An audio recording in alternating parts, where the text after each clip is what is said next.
Yo, drop shipping day 50, I don't know what it is, 55, 56 now. I have been in a different place. Uni's been crazy. I'm really trudging through it. And yeah, I didn't want to leave you guys in the dust here because I really do want to make ecom my dream. So here's what's gonna happen. I've been doing some product research, and I think that the best thing I can do is to find a product with demand, a product with impulse, or an audience or a market that has a demand for this particular product, and or that line of product or that specific product. And what I'm looking for here on my product research is number one, so those two key factors, impulse and demand. Number two, what I'm gonna do is then see my competitors. I wanna see the market saturation level. Really, I wanna see if my competitors have a monopoly over the market, if they're dominating the market in a way that will make it a lot harder for me to join the market. And so I'm gonna do that on Meta Ads library. So what I'll do is I'll just find a product on Kalo data. I'll make a list of about 10 products I like, blast my competitor research, okay, nail it down to about 3. I blast my, this, by the way, that's a given if my product is sourceable, like I can find it on AliExpress or with a private supplier, as well as I have creatives on Kalo data, and I've been making AI UGC as well as mashing clips together when I run it. But assuming that I already have that, look at my competitors, see the market saturation level, which is not a huge thing, but I want to see my competitors engage what's going to be the most optimal for me to get in.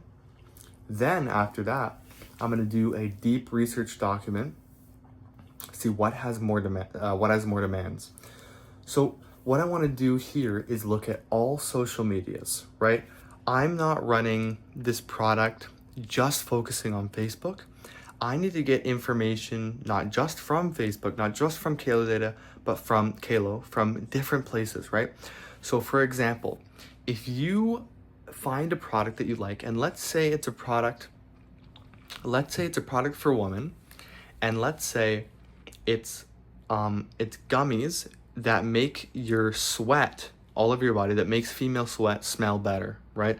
Let's say that you take this gummy and it makes your sweat smell like fruit, okay? So you find this product, you find that the videos and the ads are good on Kalo or on wherever you find it. Then you say, okay, I wanna see what my competitors are doing. So you go into Meta Ad Library, right? Facebook, Instagram ad library, and you say, okay, these are what my competitors are doing. Awesome. You nail it down to kind of, let's say there's like 3 to 5 competitors. Okay, you can run with that. Let's say maybe there's 1. Great, you have 1 big competitor, you know what they're doing, you know what they're not doing. That's great. So that's competitor research. That's the second one. Product validation, then competitor research. Now, you're thinking, okay, I really want to see what demand these gummies have for women. So I'm not just going to look at my competitors. Now, I'm further looking into market demand. So what I'm doing is going to Pinterest, for example, and I'm looking at people that are running that on Pinterest, or I'm just looking at what people are saying about these particular gummies on Pinterest, because that Pinterest is a woman's platform. I'm going to Amazon, and I'm seeing how ran the product is on Amazon. Is it a high product price, a low product price? What are the Amazon reviews saying? I'm going to Reddit and I'm looking up, okay, I have a sweat problem. What do you guys recommend? Or sweat gummies, or why do my armpit sweat smell so bad? Right? Okay. You're going to go as well to, Snapchat. Then you're going to go to Instagram.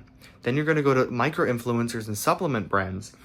And you're going to see what are the benefits with them and what are the drawbacks with them. Then what you're going to do is go to googletrends.com and you're going to find out, you're going to type in woman's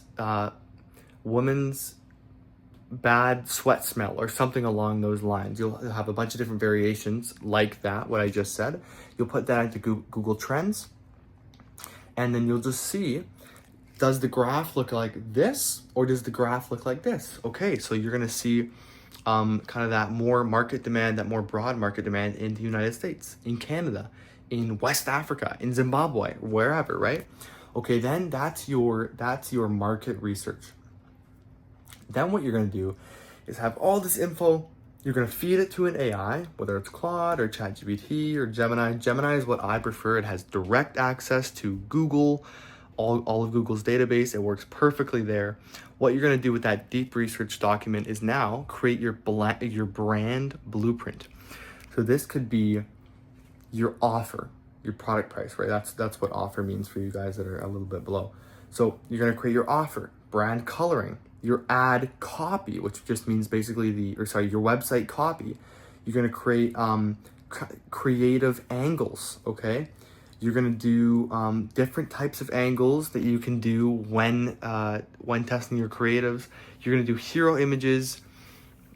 You're gonna do the type of reviews, like what's shown in the reviews, and you're gonna use that brand blueprint with AI, with all the research that you've done, and you're going to use that document to build out the brand, build out the creatives. Okay. Now, perhaps I should film myself doing this to make it a little bit more easy for people to understand, and also just to document the growth, because I know there's not a ton of substance to these videos, so that would definitely help the video to grow. But let's say it checks all those boxes, right? You do the initial product validation, okay? Then you want to do the competitor research, okay? Then you want to do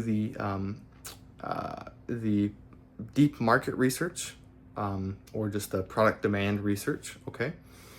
Then you're going to do the brand creation blueprint with AI, and then hopefully you print. So I'll create a video on this, and for me, I will be completely open and honest with you. I was thinking of doing either a red light lamp, or I was thinking of doing, well, let me just pull up my product research sheet here. Just stick with me. I know that seems a little, I said that it's like an offhand thing, but like the specific product and niche I really enjoy, and I thought I could do some good, but that's an example of something that would be more branded, so it'd be harder for me to market that, at least in this initial phase. So right here I have lightsaber lighter, I have Spanish soursop tea, I have red light lamp, EMF reducing stickers, and Pilates boards. Okay, so with all of these things that I just listed, well, maybe only really one is like an impulse purchase. So I'll sit down with you guys on tomorrow's video, and what I will do is I will just do, I guess, like a whole deep research thing, and I'll do the whole process with you guys, choose a product from start to scratch, and we'll see how that goes. Oh, come on. And yeah, so if you have any questions down below, drop it in. I'd be happy to answer, as well as go to the Discord. And just a personal update, yeah, so stuff has been crazy with school lately. I can't even, it's really hard to smile anymore. It's really hard to smile when I'm not talking about e-com or like other stuff like that I enjoy. But school's taken a lot out of me, so I am really pressed in all areas. Trying to make this work, trying to make e-com work. I've been down on my luck. And I realized with what I was doing before, I was really just taking shots in the dark. You know, I was testing a product, hoping that it would work, not kind of doing research into the product. And that's the change that I'm going to be making. I'm going to have a bunch of different products, let's say 5 or 10 products, maybe 5 is more realistic. And I'm going to do all of that research and try and find the best one. Yeah, so stay tuned.